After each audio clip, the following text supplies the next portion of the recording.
I was able to meet Bekah, my love of my life, and I knew that this was the woman I wanted to marry, but I still had this porn problem. And I said, well, I'm getting married. I don't need porn anymore. And so I'm just going to stop. And I said, 3 months before we get married, I'm going to quit watching. And then I said, 2 months before we get married, I'm going to quit watching. 1 month before we get married, 1 week. And then it's the night before our wedding and I can't stop. And I look up porn.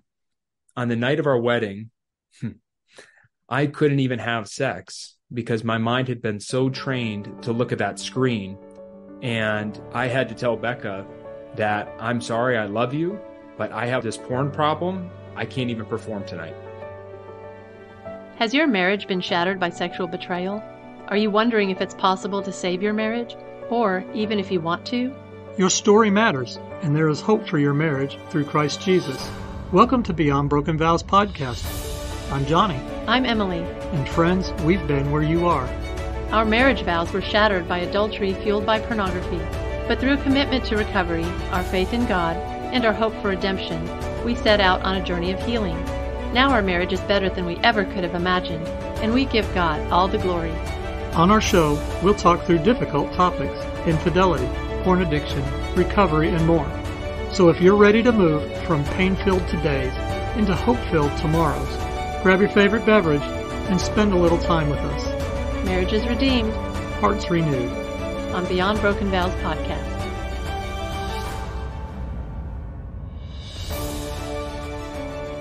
Hello and welcome back to another episode of Beyond Broken Vows podcast. Emily and I had the opportunity to interview a wonderful couple, Emmanuel and Bekah Guarino, and we want to share our conversation with you today. Emmanuel had it all on the outside: a college graduate, a great job, money, some fame, and a beautiful wife. But on the inside, he was broken. He was suffering from a porn addiction that started when he was 15 years old. Although he tried to keep it a secret, this addiction had reared its ugly head numerous times in his marriage. It all came to a head when during COVID, he struggled with porn-induced ED with his wife. He tried to blame this problem on his wife and shift the blame. However, deep down inside, Emmanuel knew that he had a problem and he needed to get it handled. Emmanuel prayed to God and asked for direction, and when he did, the Lord gave him a message that was clear and concise. Go to Bekah and ask for help. Emmanuel knew what he needed to do, and he asked for that help. When he did, Bekah was there for him, and they started to work through this together. Emmanuel has found freedom from porn use, and he and his wife Bekah have dedicated their lives to create the nonprofit Team Vulnerable, which helps other couples overcome porn use as a team using love, understanding, accountability, and vulnerability. They have helped over 250 couples in 22 different countries this year alone with their free course, and they are working towards getting that course into 1,000 couples' hands by the end of this year. Emmanuel is passionate about spreading this message of hope, challenging people's beliefs on porn and the effects it has, explaining why your spouse is the most effective accountability partner possible, and sharing how porn is not actually the problem. It's just being used as a pain reliever for things left unaddressed from your past. So stick around and listen in to our conversation with the Guarinos.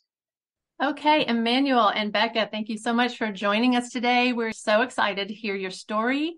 And I just want to open it up to you, Emmanuel, and let us know what you want to tell us about your journey. And we will definitely be digging into that a little deeper as you speak, but I'm just going to go ahead and give you the floor.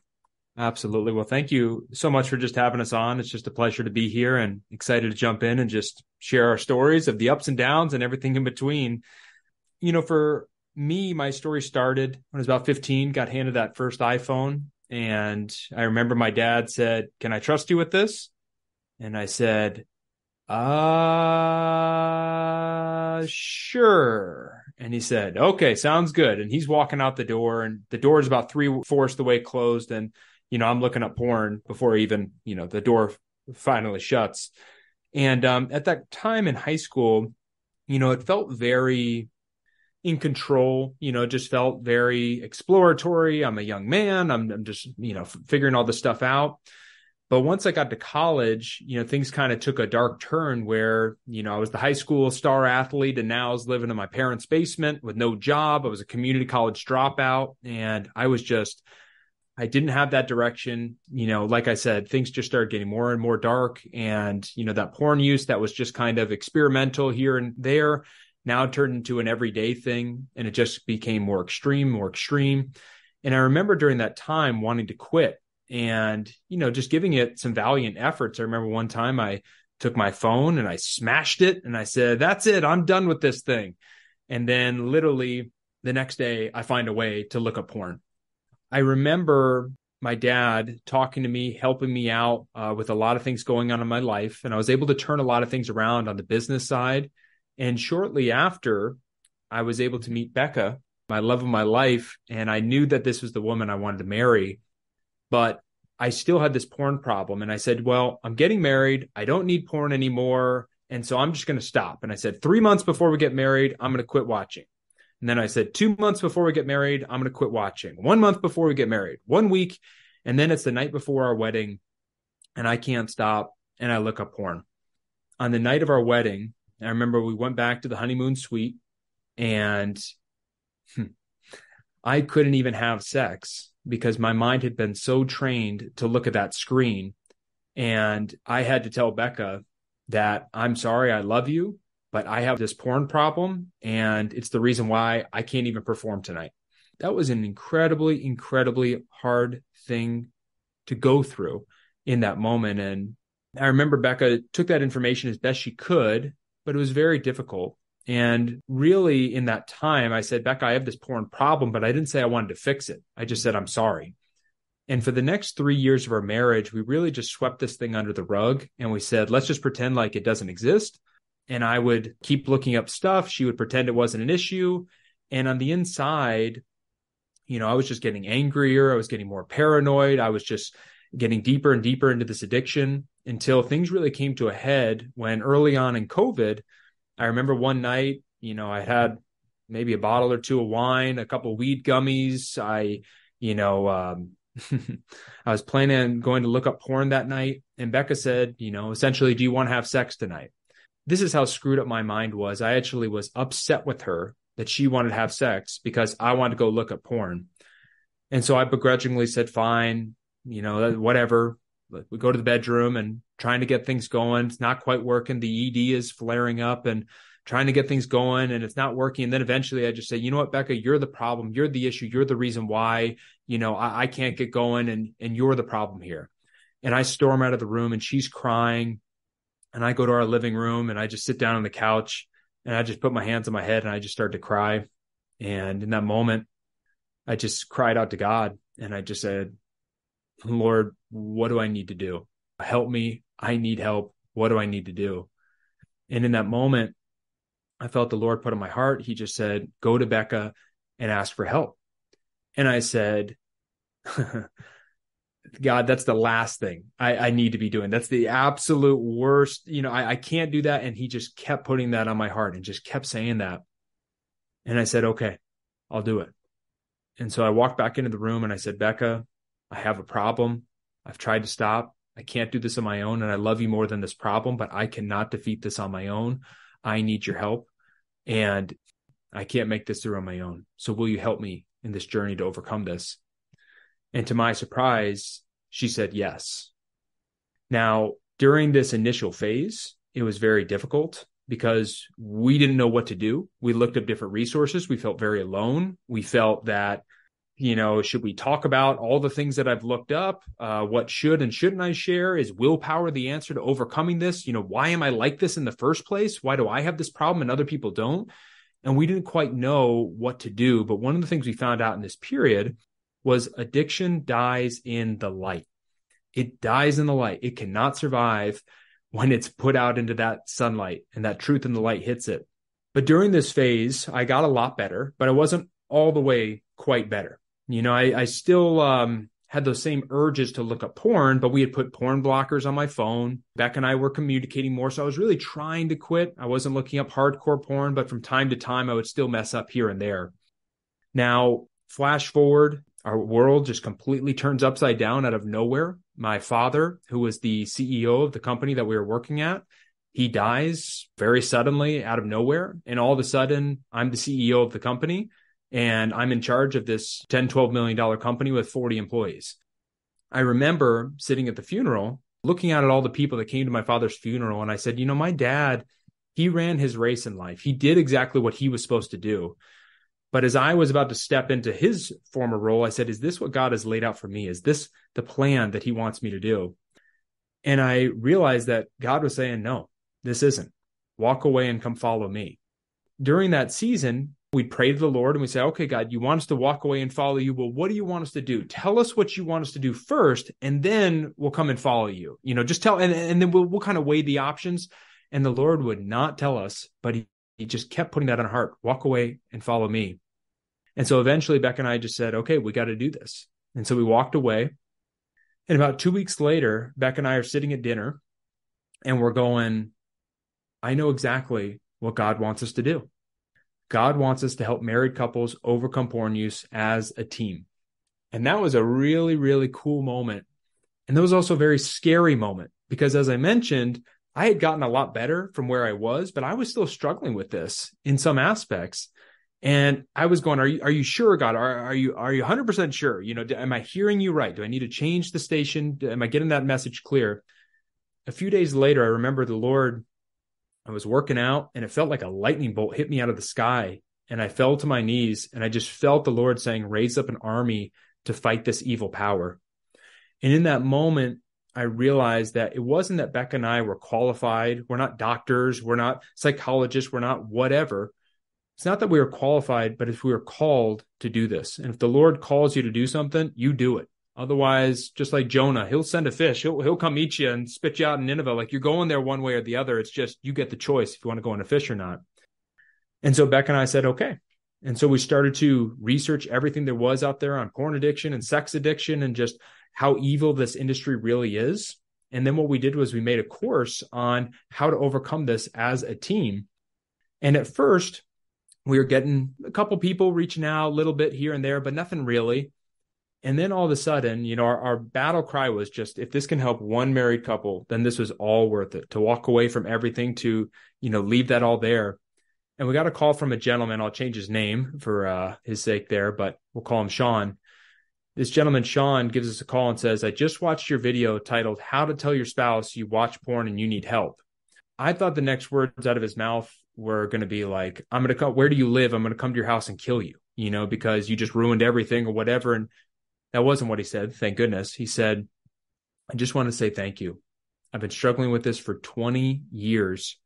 And I finally have had the courage to bring this up to my wife. And now we're working through this together as a team. And I just wanted to say thank you for helping us through this time. And that was a really, really cool thing to experience. That first person of going, wow, this is actually working. Because from the time that we said, all right, we need to research this, to that was about a year. And so in that whole year, we're going, I hope that was God we were listening to. I hope that we just started to slowly see that. And after that, we started to see a few more people. But the first person that officially got our course was a gentleman named David. And I'll let Bekah talk after this quick story right here. But the first gentleman who got our course, his name was David. And at first we were charging, I want to say it was like $2,000 or $3,000 for the course. It's a 12-hour course. And I remember I was talking to this gentleman named David, and he says, Manny, I'm struggling. I really need help. And I said, David, you know what you need to do? You need to get this course. And he said, well, I just don't have any money. I just cannot get the course. You can look at my bank account. I can't do it, even if I wanted to. And in that moment, I just felt the Lord put on our heart to say, just tell him to do whatever he can. Whatever he can financially, that's fine. Just tell him to do that. And I said, David, don't worry about it. Just whatever you can do. That's fine. He says, I got $40. And I said, well, then you got the course. Let's do this thing. That was a cool moment, but I'm getting David signed up for the course. And I go, David, tell me a little bit about yourself. And he goes, well, I'm in the Missouri National Guard, and I'm actually staying in the Army barracks right now. And I said, pause for a second. David, would you believe it if I told you that the Lord told me to raise up an army to fight this evil power? And the very first person to get our course, name is David, God's mighty warrior, You're in the Missouri National Guard and you're in the Army barracks. And I said, if that isn't God, I don't know what is. And that was an amazing, amazing God moment that we had.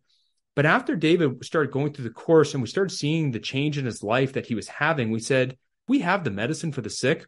Why are we waiting for them to give us the money first and then we'll give you the medicine? Why don't we just give away this medicine and let's let God take care of the rest?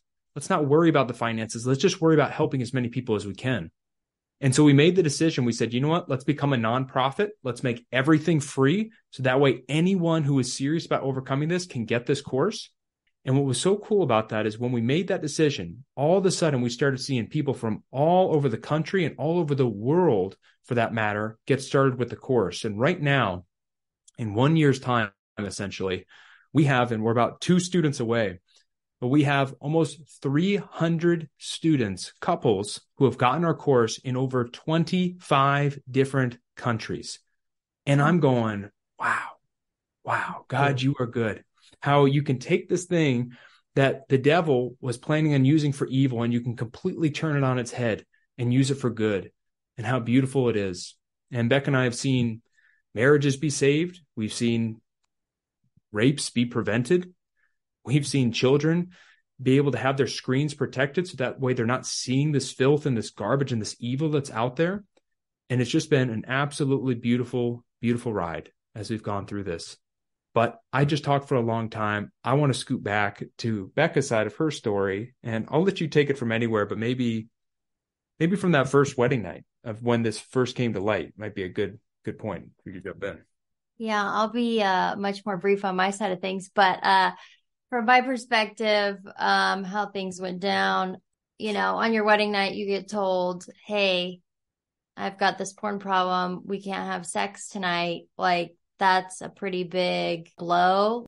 Not really how I imagined it for many years, just going, oh, I'm so excited for this. And then it became this very tough news and just going like, oh my gosh, I was just adjusting to the idea of like being married. And now I have a husband who's a porn addict and like, I'm 22 years old. What am I supposed to do with this information? And like Manny said, I kind of made the decision to sweep it under the rug because at that time I was just like, I don't want this to be my story. I don't want this to be my identity. Like, I'm not willing to say this is happening. And so I just ignored it when at that point I could have helped him much sooner, potentially get over this. But because I was just, not willing to deal with it at the time, that kind of delayed things. And then those first few years, I really just, there was a lot of signs and a lot of things, but I just turned a blind eye and I didn't want to deal with it really. But it was it was so difficult when he told me a few years later, just being like, this is still a problem. Like, this whole time you've been watching porn. I just remember the night he told me, and like to him, I had this brave face or like, yes, I'm going to help you. And like, we'll work through this. But inside, I was just absolutely crushed. And I remember going in the bathroom and I was just looking up, okay, like how to help your spouse with porn addiction. Like, what do I do here?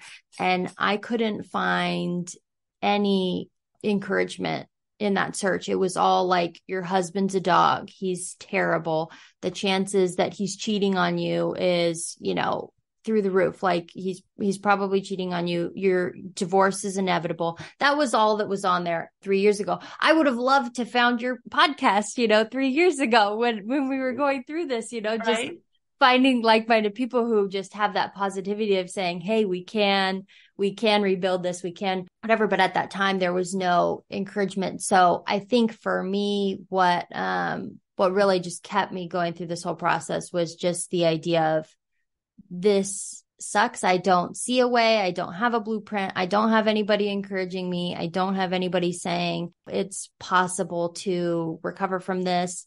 But I just went, I believe that God can heal this. And for our marriage, this is our for better or for worse, this is our worst part. And I wouldn't have picked this. I didn't want this to be a part of my story, but I'm going to lean into it and I want to turn it around. And because I made that decision to stick by Manny through this and have all those challenging times, it's been such a blessing to be able to then help so many couples just see that hope. Because I think you have to believe that it's possible before you can make it happen in your relationship. You have to believe we can get through this. It can be better. We can have a more fulfilling and connected relationship.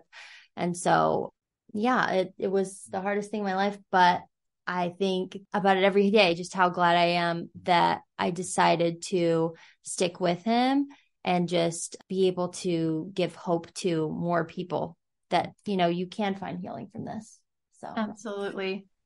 Just yes. My perspective, but that's so great, Bekah. I understand exactly how you feel. I did not want this to be part of my story either, but we talk about it often on our podcast that this was a gift actually to have this all come out into the light, come out of the shadows into the light where it can be healed. And so now we are very glad that God is using our story, which is his story, to help other people as well. So we're really glad that this is also your story and that you guys had the courage to do this together. We're very excited for the work that you're doing and the people that you're helping.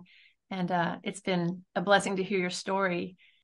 I just wanted to ask you, Bekah, how did you come to terms to want to help Manny with his porn problem? What was it that turned the corner for you? Yeah, that's a good question. For me, there wasn't really another option in my mind. I don't know. Like, I just thought back to our vows, like all the time, really, of just going like, this is the for worse part. And it's just like, there may be something down the road that I struggle with, or like, what if the roles were reversed and I was really struggling with something? It's like, would I want him to stand by me? Like, if I had some struggle and just thinking about Jesus and how he loves us. And, it's like we make mistakes constantly, but he's just that unfailing love that he has for us. And it's just like, I'm not going to do it perfect, but I'm going to try my darndest to be there for Manny in this. And it's, it just really felt like it wasn't an option of like, I never felt like, oh, I'm going to turn away from him. But we talked to so many people, and when they do have those feelings, it's like, I get it so much because it's so hurtful. And the betrayal and just feeling like I'm not good enough. You wanted somebody else, like all the things that come along with, your husband struggling with porn. It's all very real. I don't know. I think the biggest thing that helped me almost was hearing the statistics of how many people are struggling with this, because when I first was dealing with it, it was like, oh my gosh, I'm alone. I'm the only one who has a husband who's struggling with this. And it's like, that's not true, but like seeing the statistics of how huge this problem is, just not even to our vows or whatever, but just the idea of, okay, at some point in your mind, you're like, okay, well, I should just find somebody different. Maybe you think that like, oh, I should just find somebody different. It's like, the majority of people are struggling with this. So chances are when you find a new person, there's a good chance that they're struggling with this too. And so it changed my mindset from it being about me and my story and how I feel to like, this is such a massive issue that it's like, I want to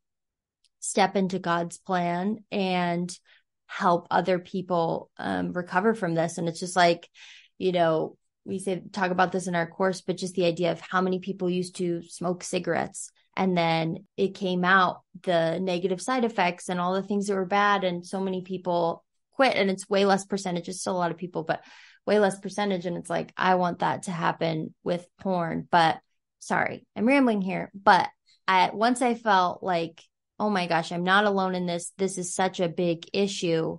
That really helped. And also just knowing that, especially with our generation, it was just like, oh my gosh, it's the vast majority of people. I had boyfriends when I was in high school telling me that they were addicted to porn. And it's just like, wow, this is so so pervasive, and I want to be on the side of fighting this instead of running from it and trying to find, that small percentage of people who aren't struggling with this, because that's not actually an easier solution than sticking with my husband and working through this together. So long-winded, but there you go. It takes a lot of courage, though. Thank you. Absolutely. So, Emmanuel, I do have a question for you. As I was listening to you tell your story, I heard you mention that you got a big time warp jump, so to speak, into, okay, I'm going to stop because I told Bekah, but it hadn't completely gone away. So my question for you is twofold. First of all, have you been able to put that away completely? Then second of all, what do you find to be your most successful method for keeping it out of your mind and out of your life and out of your marriage? An excellent question. When I got a lot better, I said, all right, I'm going to start to try to quit, or I was in the process of quitting.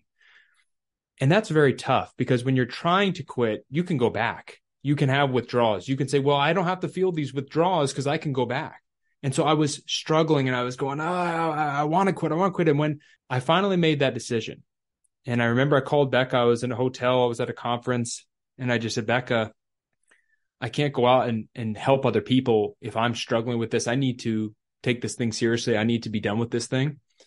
And I'm done for good. I have quit. I am never going back, is that final decision. It's not, I'm trying. It's no, I'm done forever. And one of the things that helped me go and just stay along on this path was thinking about all the other couples out there, where if we could do this, if we could make it through this, how many other people we could help. And each time we see somebody sign up for the course, and each time they sign up for their momentum call and we get to talk to them, it's just that further reinforcement of, wow, we're not alone. And I'll tell you what, when you get somebody signing up from Madagascar or Trinidad and Tobago or France or, Ukraine or wherever, and you're like, oh my gosh, and you just think about this of just, I'm just a guy who said, hey, I want to stand up to this. And Bekah was strong enough to say, you know what, we can do this together. And just our hope, helping somebody else, and they're helping somebody else. And that's what's been one of the coolest things is, we had a student sign up in Canada, and then he told his friend, and then we do a weekly call, and he's talking to this guy in California, and he's helping him. And then we get another guy, and it's like, wow, God is so good. So that's a long story short there. Yes. Not only has it been, I'm not watching porn, my spirit now, Bekah and I literally were talking about this the other day. It is freedom. And just jumping on a podcast, I have to think back of like, oh yeah, I used to be addicted to this thing. That used to be okay. What was it like back? Because it is like another life that I lived. It was another life, but it's so far in the past now. And now we're living in the future and looking towards the future. Sometimes it's hard even to believe that was a thing. And so some of the things that have helped absolutely the most, by far and away, the number one thing is getting my teammate and I on the same page, right? Mm-hmm. Going through this thing together. There's absolutely no way I could have done this alone. And I had tried the accountability partners, and accountability partners are great. But sometimes you talk to an accountability partner and you tell them you looked up porn, and then they go to give you a high five and they're like, oh no, wait, sorry. I'm supposed to be mad at you for that. That's not the same when you're talking to your wife and you say, hey, I'm sorry, I messed up and I need help and all these things. So your spouse is your ultimate accountability partner, bar none. There is no one there that is more invested in your life than your spouse. And that's why we're so passionate about going through it together and not putting this thing away and not having them there. The second most helpful thing, I have Covenant Eyes on all my devices. So Covenant Eyes, for those who aren't familiar, it's an excellent resource. It is a software that you put on your computer, your phone, all your devices, and it blocks you from going to bad sites. But way more important than that, it keeps tabs on all the places that you went. So even if you work around the blocker, Manny, I was able to work around the blocker. Well, guess what? When your teammate gets that report and they see that you went to 123 weird bad website that you weren't supposed to.com, you're going to have that conversation. So that's going to stop you. And then you can go, wait a minute. Why am I looking at porn in the first place? And that's one of the biggest things that people don't understand. They think it's this willpower thing. They think it's this whatever. Your problem, if you're struggling with porn right now and you're listening to this, your problem isn't with porn. There's something going on inside that's saying, I don't like the way that this is feeling. I don't want to feel this way anymore. What's a quick fix? And your drug of choice is porn, or it is cheating, or it is whatever. And when I finally took the time to handle what was going on inside, I had an incredibly low self-esteem and imposter syndrome. We were millionaires by the time we were 27, 28. But every time we would have more success, I felt like more of an imposter. And on top of that, I had a scarcity mindset. I said, well, if I just get more money, then I'll feel better. Oh, I need more now, and then I'll feel better. And just the more I got, the more I became worried about, I'm going to lose it all. And so once I handled those things going on inside, I no longer had those same urges to look at porn. And so one of the other crazy things about it is literally, and Bekah saw this, and Bekah's been the beneficiary of this, I lost 40 pounds after I handled those emotional issues going on inside. And it was like, what the heck even happened? It's like, well, I don't have the same urges to eat food the way I used to. I don't smoke weed anymore. That's a gone forever too. Like that's not a here nor there. Not a little bit. Okay. No, that's gone. In beers, instead of having 7, I'm having 1 or 2. And so handling what's going on inside, blocking the access, and getting your teammate on board, if you could do those 3 things, life becomes so much easier. And the one phrase I always used to utter to Bekah, it was about 40 days in, I just said, I can't believe how easy this is. I can't believe that I waited 15 years to handle this thing when I could have handled it in 30, 40 days. And it's tough for a little bit. It is. I'm not going to sugarcoat that. I'm not going to say it's easy.